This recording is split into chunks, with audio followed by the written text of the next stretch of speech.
샬롬! 사랑하는 쉼님들, 지난 한 주간 세상 속의 쉼의 증인으로 열심히 살아가셨습니까? 우리는 쉼이 내 힘이 아니라 이미 세상을 이기신 예수님의 권세의 뿌리를 두고 나 혼자가 아니라 공동체적 파송 속에서 함께 흘러가며 언제나 우리와 함께 하시는 임마누엘의 약속 속에서 끝까지 지속됨을 함께 나눴습니다. 그래서 우리는 나만 장군의 가정에 있었던 한 소녀와 같이 복음 안에서의 쉼을 누군가에게 소개하고 대화를 나눠보는 한 주간을 보냈죠. 오늘은 우리가 함께 걸어온 쉼을 배우다의 여정의 마지막 시간입니다. 여러분 아쉬우신가요? 지난 12주 동안 우리는 쉼을 두려워하던 자리에서 멈춤을 배우고 멈춤 속에서 리듬을 찾고 예배와 공동체 안에서 참된 쉼을 경험하며 그 쉼이 세상으로 흘러가야 한다는 사실을 함께 나눴습니다. 지난 12주를 돌아보면 저 역시 이 말씀들을 준비하면서 많은 생각을 하게 되었어요. 쉼을 두려워하던 저의 모습, 멈추지 못하고 달리기만 하던 제 삶, 때로는 예배를 드리면서도 여전히 불안했던 마음들이 제 안에 있었습니다. 우리 쉼님들이 잘 아시는 것처럼 저는 요즘 기다림 속에 있습니다. 앞으로의 사역, 또 비자의 문제와 여러 불확실성 때문에 제 마음이 늘 평안하지가 않습니다. 기도하면서 주님께 맡긴다라고 하지만 현실은 언제나 제 힘으로 어찌할 수 없는 벽 앞에 서 있는 것 같아요. 그래서 저는 이 쉼을 배우다 시리즈를 준비하면서도 이렇게 자주 물었습니다. 나는 정말 쉼을 배우고 있는가? 아니면 여전히 불안 속에 잡혀 있는가? 아마 여러분도 비슷한 경험이 있으실 것입니다. 잠시 예배를 통해 쉼을 경험하다가도 돌아서는 길에 가정의 문제, 직장의 압박, 건강과 삶의 무게로 인하여서 다시 무거운 현실이 기다리고 있는 것만 같습니다. 이처럼 우리의 쉼은 여전히 불완전해요. 그렇기 때문에 현실의 장벽 앞에 우리는 다시금 이러한 질문에 놓일 수밖에 없습니다. 쉼은 나와는 상관이 없는 것인가? 나에게는 언제쯤 진정한 쉼이 임할 수 있을까? 우리는 이 질문에 관한 대답을 오늘 히브리서 말씀을 통해서 함께 찾아보고자 합니다. 우리가 던진 질문에 대해 히브리서 기자는 창조의 이야기를 꺼내옵니다. 히브리서 4장 4절은 이렇게 이야기해요. 일곱째 되는 날에 관하여 어디에선가 하나님께서 일곱째 되는 날에는 그 모든 일을 마치고 쉬셨다 하고, 이 구절은 우리에게 익숙한 창세기 2장을 직접 인용한 말씀입니다. 하나님은 천지를 창조하시고 일곱째 날에 그 일을 멈추셨죠. 여기서 하나님께서 쉬셨다라고 하는 것은요, 우리가 일상에서 피곤해서 눕거나 힘을 회복하는 그 쉼과는 전혀 다른 개념입니다. 하나님의 쉼은 모든 창조의 질서가 제자리를 찾고 완성되었다라고 하는 선언이에요. 결국 하나님께서 지치셔서 멈추신 것이 아니라 이제 모든 것이 좋다고 말씀하신 그 주권자의 쉼이었습니다. 여러분, 이것이 바로 안식이에요. 안식은 아무것도 하지 않는 무의 시간이 아닙니다. 진정한 안식은 모든 것이 제자리를 찾고 하나님과 조화를 이루며 세상이 충만해지는 시간이에요. 그렇기 때문에 안식은 결코 역사 속에서 사라진 적이 없습니다. 왜냐하면 안식은 인간이 만든 제도가 아니라 하나님이 창조 때부터 세상 속에 심어 놓으신 질서이기 때문에 그렇죠. 우리가 쉼을 쉬듯이, 땅이 계절을 따르듯이 안식은 세상 창조 안에 처음부터 내재된 하나님의 리듬이었습니다. 우리 사랑하는 쉼님들, 한번 생각해 보시기 바랍니다. 왜 우리 몸은 아무리 바빠도 잠을 자야 할까요? 왜 우리의 마음은 쉼없이 달리면 결국 무너지게 될까요? 그 이유는 안식이 단순한 선택이 아니라 하나님께서 만드신 창조적인 법칙이기 때문에 그렇습니다. 그렇기 때문에 안식을 무시하는 것은요, 창조 질서를 거스르는 것이 되고 자기 자신을 파괴하는 길로 가는 것입니다. 그래서 히브리서 4장 1절은 이렇게 경고합니다. 그러므로 하나님께서 허락하시는 안식에 들어갈 수 있는 약속이 아직 남아있는 동안에 거기에 미치지 못하는 사람이 여러분 가운데서 아무도 생기지 않도록 두려운 마음으로 조심하십시오. 하나님의 안식은 창조 때부터 우리를 향해 열려 있습니다.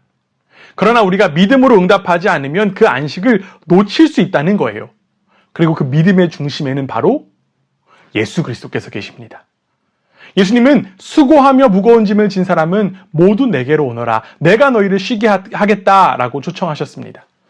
그분은 단순한 위로자가 아니라 하나님과 단절된 우리를 다시 안식의 자리로 인도하시는 유일한 길이십니다. 그렇기 때문에 우리는 예수 그리스도를 통하여 열린 그 쉼의 길을 믿음으로 받아들여야 합니다. 그리고 여기서 우리가 꼭 기억해야 될 사실이 있어요. 안식은 단순히 사람이 피곤해서 필요한 그 휴식이 아니라 하나님께서 창조 때부터 정하신 목적이자 창조의 완성이라고 하는 거죠. 하나님의 일곱째 날의 쉼으로써 세상의 모든 것이 제자리를 찾았음을 선포하셨죠. 그렇기 때문에 안식은 인간의 상황에 따라 생겼다가 사라지는 것이 아닙니다. 광야 세대가 불신앙으로 무너졌어도, 가나안의 쉼이 불완전했어도 안식 자체는 결코 사라지지 않았습니다. 그 안식은 처음부터 예수 그리스도 안에서 완성될 하나님 나라의 영원한 안식으로 창조되었기 때문에 그렇죠. 창조의 안식은 모든 안식의 원형이 되어 지금도 여전히 우리에게 유효합니다. 우리 사랑하는 신님들, 혹시 바쁘고 불안한 현실 속에서 여전히 나는 쉼과는 상관이 없다라고 하는 생각이 드십니까? 그러나 여러분, 절대로 그렇지 않습니다. 안식은 우리와 분명히 상관이 있어요. 하나님은 창조 때부터 안식을 질서로 새겨 넣으셨고 예수 그리스도 안에서 그 안식을 다시 우리에게 열어주셨습니다. 그리고 그 약속은 오늘도 변하지 않고 우리를 향해 열려 있습니다. 그러므로 흔들리는 세상 속에서도 그리스도 안에서 주어진 그 안식을 믿음으로 붙잡고 하나님 나라를 바라보며 살아가는 우리 모두가 되기를 간절히 원합니다. 사랑하는 신님들, 우리는 안식이 창조 때부터 시작되었고 결코 사라진 적이 없음을 확인했습니다. 그렇다면 이제 우리는 이렇게 물어야 되겠죠. 안식은 여전히 남아있는데 왜 어떤 사람들은 그 안식에 들어가지 못했을까요? 이 질문에 관하여 히브리서 기자는 두 가지 장면을 보여줍니다. 첫 번째 장면은 광야 세대입니다. 그들은 하나님께서 애굽에서 구원해내시는 그 은혜를 직접 경험했죠. 홍해가 갈라지고 만나와 메추라기가 내리고 반석에서 물이 솟아나는 기적을 보았습니다. 그런데도 그 약속의 땅 앞에서 그들은 믿음을 잃었습니다. 우리는 메뚜기와 같다. 저 땅은 우리를 삼킬 것이다. 두려움과 원망이 그들의 입술을 채웠죠. 그 결과 하나님께서는 그들은 나의 안식에 들어오지 못할 것이다 라고 말씀하셨습니다. 여러분, 여기서 중요한 것은요, 안식 자체가 사라진 것이 아니라는 점입니다. 다친 것은 안식이 아니라 그들의 마음이었습니다. 믿음 없는 마음은 언제나 열린 문 앞에서 들어가지 못하게 만듭니다. 그리고 우리가 붙잡아야 할 믿음의 중심은 바로 예수 그리스도이십니다. 믿음은 단순한 낙관이나 자기 위안이 아니라 예수님께서 이미 우리를 위해서 일하셨고 그분이 나의 안식이 되셨다라고 하는 복음에 대한 신뢰입니다. 우리가 안식에 들어가는 길은 오직 예수 그리스도 안에서 열려 있습니다. 오늘날 우리의 삶도 광야 세대와 다르지 않을 수 있어요. 주일 예배에서 은혜를 경험했지만 우리가 예배당을 나서는 순간 밀린 일, 가족의 갈등, 직장의 압박, 건강 문제들이 다시 우리를 짓누릅니다. 그러면 쉼이 예수 안에서 허락되었다라고 하지만 내 삶은 여전히 버겁다라고 하는 생각이 찾아오겠죠. 바로 그 순간 우리는 마음을 닫아버리면 이미 우리 가운데 주어진 쉼을 누리지 못합니다. 그러나 참된 쉼은 현실이 완전히 바뀌어야 오는 것이 아니죠. 예수 그리스도 안에서 이미 시작된 하나님의 안식을 우리가 믿음으로 받아들일 때 우리는 현실 속에서도 그 쉼을 누릴 수 있는 것입니다. 히브리서 기자가 전하는 두 번째 장면은 여호수아의 가나안 정복입니다. 이스라엘은 여호수아의 땅에 들어갔어요. 겉으로는 안식을 얻은 것처럼 보였습니다. 그러나 히브리서 기자는 이렇게 이야기합니다. 히브리서 4장 8절입니다. 여호수아가 그들에게 안식을 주었다고 하면 하나님께서는 그 뒤에 다른 날이 있을 것을 말씀하지 않으셨을 것입니다. 여러분, 무슨 뜻입니까? 가나안 땅의 안식은 완전하지 않았다라고 하는 거예요. 그 땅에는 여전히 전쟁이 있었고요. 우상 숭배가 있었고 불순종이 있었습니다.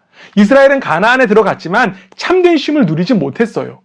가나안은 완성이 아니라 앞으로 올 참된 안식을 미리 보여주는 그림이었기 때문입니다. 오늘날 우리도 비슷한 경험을 합니다. 좋은 집에 들어가고 원하는 직장을 얻고 건강을 회복하면 이제 좀 쉬겠다라고 생각합니다. 그런데 얼마 지나지 않아 새로운 걱정이 생기고요. 또 다른 문제가 찾아오죠. 이처럼 세상이 주는 쉼은 언제나 불완전합니다. 여호수아가 주지 못한 참된 쉼, 그 쉼은 오직 예수 그리스도 안에서만 주어지는 줄 믿습니다. 히브리서 기자는 이 두 장면을 통해 우리에게 말합니다. 광야 세대가 실패했어도 가나안의 안식이 불완전해도 안식 자체는 사라지지 않는다라고 하는 거죠. 안식은 여전히 남아있고 하나님은 오늘도 우리를 그 안식으로 초대하십니다.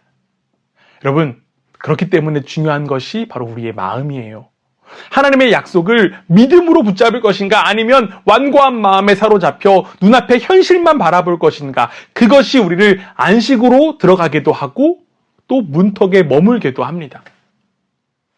사랑하는 신님들, 오늘 우리도 선택 앞에 서 있습니다. 광야 세대처럼 불신앙으로 문을 닫을 것입니까? 아니면 여호수아 시대의 그 이스라엘처럼 불완전한 쉼에 만족할 것입니까? 아니면 히브리서 기자가 초대하는 대로 오늘 하나님의 음성에 순종하여 아직 남아있는 참된 안식을 향해 걸어가시겠습니까? 히브리서 4장 7절은 이렇게 이야기합니다. 오늘 너희가 그의 음성을 듣거든 너희 마음을 완고하게 하지 말아라. 오늘도 하나님은 우리를 부르고 계시는 줄 믿습니다. 예수 그리스도 안에서 믿음으로 응답하는 자는 지금 주어진 그 작은 쉼을 누릴 뿐만 아니라 장차 완전한 그 안식으로 들어가게 될 것입니다. 그러므로 우리는 불신앙 그리고 그 완고한 마음을 버리고 세상이 주는 불완전한 그 쉼에 안주하지 말며 예수 그리스도 안에서 주어지는 참된 안식을 향해 믿음으로 걸어가기를 주님의 이름으로 간절히 원합니다. 히브리서 기자는 이제 이렇게 선언합니다. 그러니 하나님의 백성에게는 안식하는 것이 아직 남아 있습니다. 이 말씀은 단순한 위로의 말씀이 아닙니다. 히브리서는 분명히 말합니다. 안식은 아직 남아 있다. 광야의 실패에도 가나안의 불완전함에도 안식 그 자체는 결코 사라지지 않았습니다. 하나님은 여전히 그 안식을 보존해 두셨고 오늘도 우리에게 그 문을 열어주십니다. 그렇다면 우리는 여기서 다시 한 번 더 물어야 돼요. 우리에게 남아있는 안식은 도대체 어떤 것입니까? 히브리서 기자는 특별한 단어인 사바티스모스를 사용합니다. 이것은 단순한 휴식이 아니라 하나님의 백성이 함께 누리는 영원한 안식일의 축제를 의미합니다. 주일마다 드리는 우리의 예배가 바로 그 축제를 미리 맛보는 시간이죠. 예수님께서 부활하신 그 주일에 우리가 모여서 예배 드리는 이유가 바로 여기에 있습니다.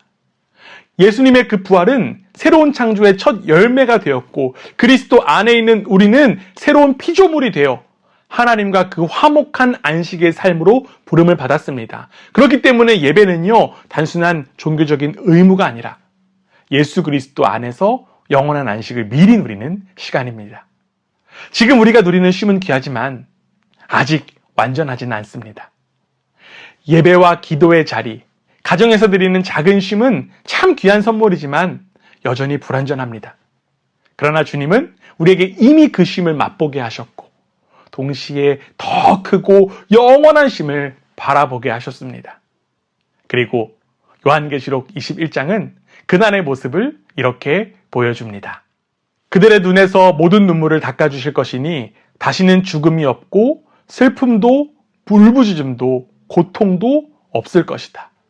이전 것들이 다 사라져 버렸기 때문이다. 그날에는 눈물이 씻겨지고 죽음이 사라지고 고통이 없어집니다. 왜냐하면 하나님께서 친히 우리와 함께 하시기 때문입니다. 이것이 바로 아직 남아있는 안식, 곧 예수 그리스도 안에서 완성될 하나님 나라의 영원한 안식입니다.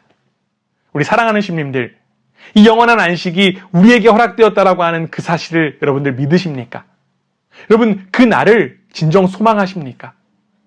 이 질문에 아멘으로 응답한다라고 하면 우리는 어떻게 그 영원한 안식을 누릴 수 있을지에 대해서 관심을 가질 수밖에 없어요. 그래서 히브리서 4장 11절은 이렇게 권면합니다. 그러므로 우리는 이 안식에 들어가도록 힘을 씁시다. 아무도 그와 같은 불순종의 본을 따르다가 떨어져 나가는 일이 없도록 해야 하겠습니다. 여기서 힘쓴다라고 하는 것은 더 노력하라는 뜻이 아닙니다. 더 큰 성취를 요구하는 것도 아니에요. 믿음으로 순종하는 것을 의미합니다. 여러분, 광야 세대가 실패한 이유는 노력이 부족해서가 아니라 하나님의 약속을 신뢰하지 않았기 때문입니다. 그리고 그 약속은 예수 그리스도 안에서 오늘 우리에게 완전히 드러났습니다. 그러므로 우리는 하나님의 약속을 믿고 순종할 때 지금은 예수 그리스도 안에서 작은 쉼을 누리게 되고 또 마지막 날에는 영원한 쉼에 들어가게 됩니다. 우리 사랑하는 심님들, 안식은 아직 남아 있습니다. 하나님께서 오늘도 우리를 그 안식으로 초대하고 계십니다. 오늘 우리가 붙잡아야 할 것은 단 하나, 바로 믿음으로 그 약속을 붙드는 것입니다. 그러므로 눈을 들어 영원한 안식을 바라보는 우리 모두가 되기를 원합니다. 지금 주어진 그 작은 쉼을 감사히 누리되 거기에 머물지 말고 마침내 완전한 안식에 이르기까지 믿음으로 순종하며 나아가는 저와 여러분 되시기를 주님의 이름으로 간절히 원합니다. 우리 사랑하는 심님들, 13주간의 쉼을 배우다의 여정은 우리를 한 가지의 고백으로 이끌었습니다. 하나님의 백성에게는 안식하는 것이 아직 남아 있습니다. 광야 세대가 실패해도, 가나안의 안식이 불완전해도 안식은 결코 사라지지 않았습니다. 안식은 창조 때부터 하나님께서 세상 속에 새겨두신 질서이며 예수 그리스도 안에서 이미 시작되었고 하나님 나라에서 완전히 이루어질 것입니다. 예수님은 십자가와 부활로 참된 쉼의 길을 여셨고 그분 안에서 시작된 안식은 장차 하나님 나라에서 영원히 완성될 것입니다. 그러므로 우리가 소망하는 쉼은 단순한 휴식이 아니죠. 그것은 예수 그리스도 안에서 이미 시작되었고 하나님 나라에서 완성될 영원한 안식입니다. 그날에는 모든 눈물이 닦이고 사망이 사라지며 하나님께서 친히 우리와 함께 거하실 것입니다. 이제 말씀을 삶으로 이어가기 위해 여러분들께 마지막 쉼 미션을 드립니다. 제목은요, 내가 소망하는 쉼입니다. 이번 한 주간 하나님 앞에서 조용히 멈춰서서 내가 소망하는 쉼을 글로 한번 고백해 보시기 바랍니다. 하나님, 나는 소망합니다. 나는 원합니다. 라고 하는 고백으로 예수 그리스도 안에서 바라보는 나의 쉼, 하나님 나라의 쉼을 적어보시기 바랍니다. 그리고 그 고백을 가정과 공동체에서 함께 나누며 서로를 위해서 기도하시기를 부탁드립니다. 우리 사랑하는 쉼님들, 지난 13주간의 여정은 어떠셨습니까? 쉼을 배우다를 마치며 우리가 붙잡는 고백은 바로 이것입니다. 안식은 아직 남아 있습니다. 창조 때부터 예비되었고 예수 그리스도 안에서 이미 시작되었으며 하나님 나라에서 완전히 이루어질 안식입니다. 그러므로 오늘 우리의 눈을 들어 예수 그리스도를 바라봅시다. 지금 우리에게 주어진 이 작은 쉼에 감사하며 살되 거기에 머물지 말고 영원한 안식을 소망하며 믿음으로 끝까지 걸어가기를 주님의 이름으로 축원합니다.